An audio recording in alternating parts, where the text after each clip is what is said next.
Hello everyone, देखिए subscribe कर दो, घंटा दबा दो, कुछ नहीं बोलूँगा, सीधा अमीनो एसिड मेटाबॉलिज्म पढ़ना है। सीधा बात पे आते हैं।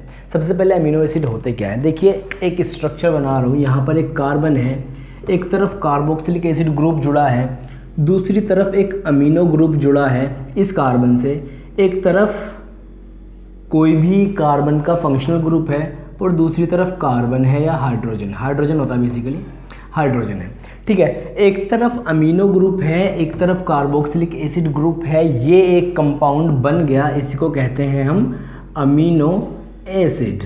ठीक, क्योंकि इसमें अमीनो ग्रुप प्रेजेंट है। अब ये एक अमीनो एसिड है, इनसे मिलके बनते हैं प्रोटीन्स, और अगर वो प्रोटीन्स फिर से ब्रेक डाउन हो जाए तो हमें मिलते हैं अमीनो एसिड्स।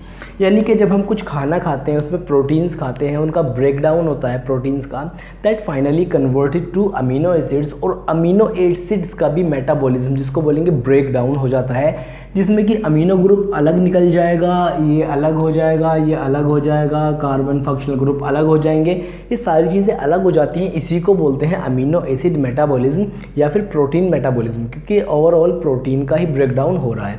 तो देखिए इसमें क्या क्या चीज़ें हैं, इसमें ओवरव्यू के बारे में बता दूंगा कैसे अमीनो एसिड का मेटाबॉलिज्म होता है। तो देखिए सबसे पहले हमारे पास में यहाँ पर प्रेजेंट है एक अमीनो एसिड, कोई भी हो सकता है, मैंने सिर्फ ये अमीनो एसिड लिख लिया है। ये अमीनो एसिड हमारे पास कहाँ से आया है, ये अमीनो एसिड आया है हमारे पास प्रोटीन से। प्रोटीन का ब्रेकडाउन हुआ था, उस प्रोटीन से हमें मिल गया ये अमीनो एसिड। अब इस अमीनो एसिड का यूज़ हो सकता है किसी दूसरे नाइट्रोजनस कंपाउंड्स को बनाने में, वो एक अलग बात हो गई। तो हम पढ़ेंगे यहाँ पर अमीनो एसिड मेटाबॉलिज्म। तो इसमें क्या होगा, इस अमीनो एसिड का ब्रेकडाउन होगा, जिसमें सबसे पहला स्टेप होता है ट्रांस अमीनेशन। जो सबसे पहला स्टेप होता है अमीनो एसिड मेटाबॉलिज्म में, वो होता है ट्रांस अमीनेशन। इसमें क्या होता है, देखिए ये वर्ड है ट्रांस अमीनेशन, ये दो वर्ड से मिलके बना है। एक तो ट्रांस इसके अंदर आता है, दूसरा आता है अमीनेशन। ट्रांस मीन्स ट्रांसफ़र और अमीन का मतलब अमीनो ग्रुप, यानी कि अमीनो ग्रुप का ट्रांसफ़र अमीनो एसिड से किसी दूसरे कंपाउंड के पास में सिर्फ सिंपली कहलाता है ट्रांस अमीनेशन। जब इस अमीनो ग्रुप का ट्रांसफ़र हो जाता है तो ट्रांस अमीनेशन, इस प्रोसेस के बाद में यहाँ पर जो कंपाउंड बनता है एक कार्बन कंपाउंड, जिसको हम बोलते हैं कीटो एसिड। कीटो एसिड, देखिए कीटो एसिड के अपने रोल होते हैं। इसका यूज़ होता है बेसिकली एनर्जी प्रोडक्शन में, इसका यूज़ हो सकता है एटीपी बनाने में, एनर्जी प्रोडक्शन में। इससे ग्लूकोज बन सकता है, क्योंकि भाई एक कार्बन कंपाउंड है, ग्लूकोज बन सकता है। इससे फैट या ग्लाइसरोल ये सब बन सकते हैं। इससे non essential amino acid, essential sorry pronunciation में दिक्कत होती है, कोई बात नहीं, नॉन एसेंशियल अमीनो एसिड भी बन सकते हैं इससे। तो देखिए इसका अपना एक अलग रोल है। यहाँ से अमीनो ग्रुप ट्रांसफ़र हो गया, किसके पास ट्रांसफ़र हो गया, यहाँ पर एक दूसरा कंपाउंड प्रेजेंट होता है अल्फा कीटो ग्लूटरेट। ठीक है, जो अमीनो ग्रुप का ट्रांसफ़र हो रहा है वो इसके साथ जुड़ जाएगा, अल्फा कीटो ग्लूटरेट के साथ ड्यूरिंग ट्रांस अमीनेशन, और ये कन्वर्ट हो जाएगा ग्लूटामेट में।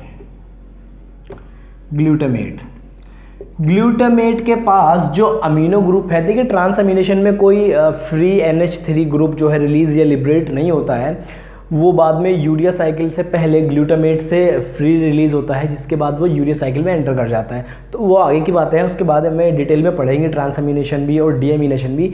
तो ये जो ग्लूटामेट कंपाउंड बना है, इससे नेक्स्ट प्रोसेस होता है जिसको हम बोलते हैं डीअमीनेशन।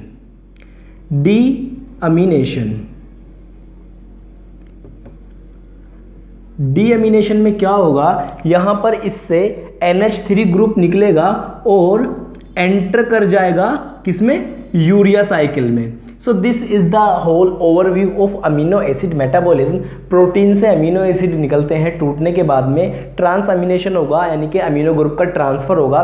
कार्बन वाले कंपाउंड जो थे, सिर्फ जो कार्बन वाला कंपाउंड था उससे अमीनो ग्रुप निकल गया और उसको बोलेंगे कीटो एसिड, और जो अमीनो ग्रुप था वो इसकी प्रेजेंस में ग्लूटामेट के साथ जुड़ गया और फिर डीअमीनेशन होगा, जिससे कि NH3 ग्रुप अलग हो जाएगा और यूरिया साइकिल पे एंटर कर जाएगा। यूरिया क्या है, एक एक्सक्रीटरी वेस्ट प्रोडक्ट है, एंड प्रोडक्ट है, उसके बारे में भी पूरी डिटेल में यूरिया साइकिल को पढ़ाऊंगा मैं, ठीक है। तो ये ओवरव्यू था। इस ट्रांसअमीनेशन में भी एक एंजाइम की रिक्वायरमेंट होती है, डीएमीनेशन में भी एंजाइम, बेसिकली कोई भी रिएक्शन होती है तो किसी न किसी एंजाइम की ज़रूरत होती है, तो वो सब मैं डिटेल में बताऊंगा। अगर ये समझ में आ गया हो तो मुझे बता देना कमेंट करके। हैंड रिटन नोट्स अवेलेबल है इस टॉपिक के, कमेंट करके मांग लेना। मैं नहीं बोलूँगा सब्सक्राइब कर दो, समझ आ जाए तो कर देना, नहीं आए तो मत करना। धन्यवाद।